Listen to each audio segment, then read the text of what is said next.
할렐루야. 우리가 하는 신앙생활은 하나님께서 함께 하시는 길입니다. 세상 사람들이 봤을 때에는 윤택한 길도 아니며 계산기를 두드렸을 때 답이 나오는 길이 아닙니다.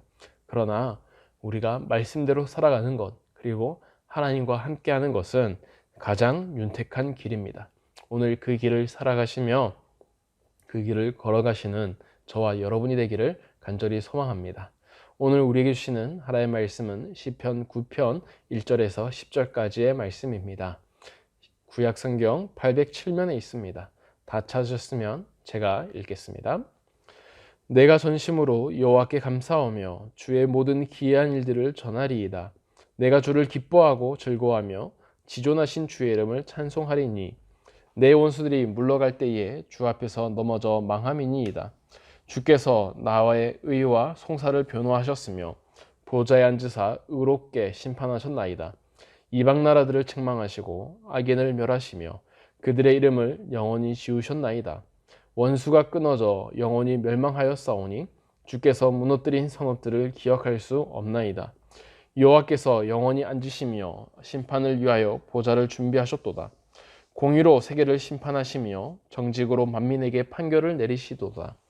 여호와는 압제를 당하는 자의 요새이시요 환난 때의 요새이시로다.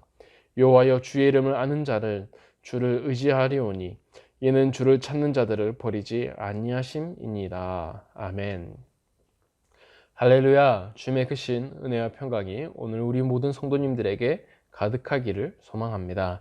오늘 시편 9편은 다윗이 물라벤이라는 곡조에 따라 쓴 시편일입니다. 원래는 시편 10편과 하나의 시편이었으나 후대에 분리가 되었습니다. 이 시편 역시 고통과 고난에 대해서 말하지만 승리에 대하여 하나님께 감사하는 내용도 같이 섞여 있습니다. 먼저 본문의 1절과 2절의 말씀을 제가 읽겠습니다. 내가 전심으로 여호와께 감사하며 주의 모든 기이한 일들을 전하리이다. 내가 주를 기뻐하고 즐거워하며 지존하신 주의 이름을 찬송하리니. 아멘. 1절은 내가 전심으로 여호와께 감사한다 라고 말합니다.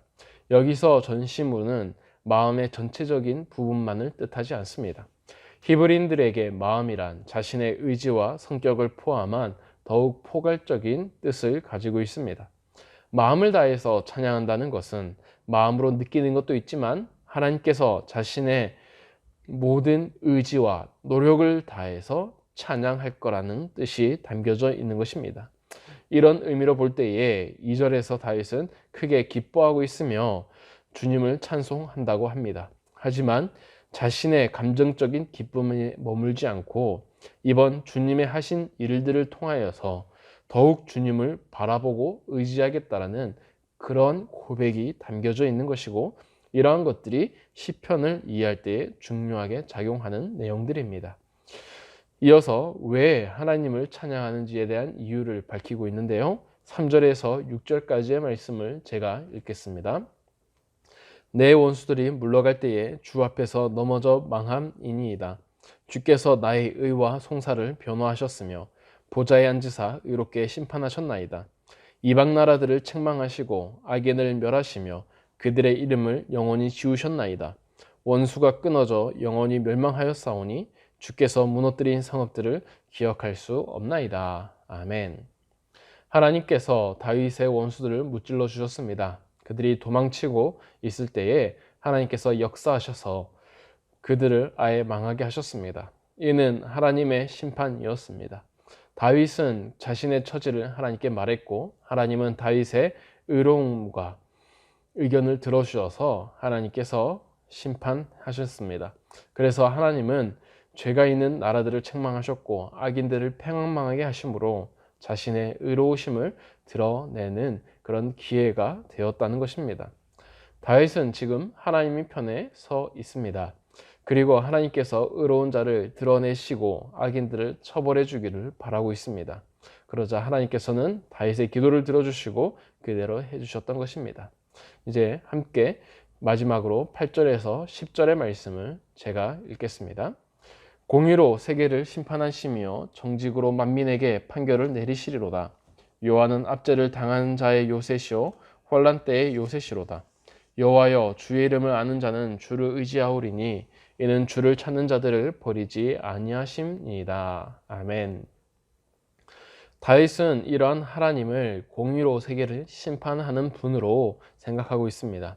그렇기 때문에 우리는 이 땅을 살아갈 때에 하나님이 보시기에 의롭게 살아가야 하는 것입니다.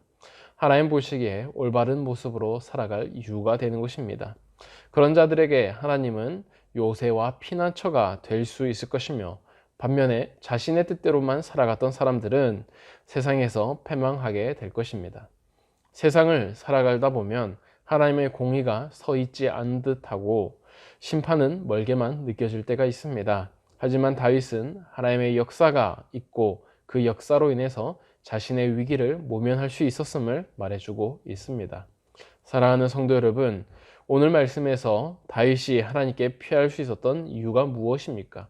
바로 다윗의 의로움입니다. 다윗은 하나님이 보시기에 옳은 대로 행했습니다. 자신의 뜻대로 통치하거나 다스리지 않고 하나님의 말씀대로 그는 살았습니다. 그러기에 하나님의 공의를 이 땅에 보여달라고 요청하고 있는 것입니다. 반면에 우리의 모습은 어떠합니까? 우리도 하나님께 공의를 요구할 수 있을 만큼 정직하게 살아가고 있습니까?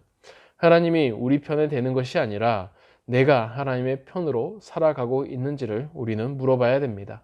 성경은 다윗이 먼저 하나님의 편에 된 것처럼 우리도 하나님의 편이 되라고 말합니다. 성경은 우리가 먼저 하나님의 사람으로 살아가야 된다라고 말합니다. 왜냐하면 하나님은 항상 공의로우신 분이기 때문입니다. 하나님의 기준에 합당한 삶을 우리가 살아가면 하나님의 은혜가, 하나님의 역사가 우리의 삶에 나타날 것입니다. 사랑하는 성도 여러분, 우리가 걷는 길은 좁고 협착한 길입니다. 하지만 이 길을 걸을 때에 다윗처럼 승리의 노래가 부를 수 있습니다. 하나님의 말씀대로 살아가고자 노력하는, 전심으로 그 길을 걸어가는 저와 여러분이 되기를 간절히 소망합니다. 그러한 마음에서 다음 세 가지를 놓고 기도했으면 좋겠습니다. 첫 번째는 세상에 물들지 않는 순수한 신앙 가운데에 살도록, 두 번째로는 인간적인 편견, 욕심, 가치를 내려놓고 하나님의 크심을 의지하도록, 마지막으로 교회 건축 가운데에 하나님의 손길이 함께 하시도록 기도하면 좋겠습니다. 제가 기도합니다. 살아계신 하나님 아버지, 오늘 우리의 삶에 함께 하시는 그 은혜를 감사합니다. 하나님, 주님께서는 우리를 계속하여서 하나님 편에 서라고 말하고 믿습니다. 그런데 우리는 세상과 하나님 사이 가운데에 갈망하며 또한 어쩔 줄을 몰라야 할 때가 많이 있습니다. 주님, 이 시간 우리 가운데 역사하셔서 오늘 다윗처럼 우리도 하나님의 편에 선 자가 되게 하여 주시옵소서. 하나님의 구원의 역사가 나를 통해서 나타나게 하여 주시고 하나님이 주시는 승리를 경험하며 살아가게 하여 주시옵소서. 세상에서 하나님의 사람으로 살아갈 때에 놀라운 하나님의 역사를 만날 줄 기대합니다. 주님, 오늘 가운데도 그러한 일이 있기를 바랍니다. 우리 가운데에 하나님 큰 일을 행하여 주시고 하나님의 편에서 올바르게 살아갈 수 있도록 도와주시옵소서. 감사드리며 예수님의 이름으로 기도드립니다. 아멘.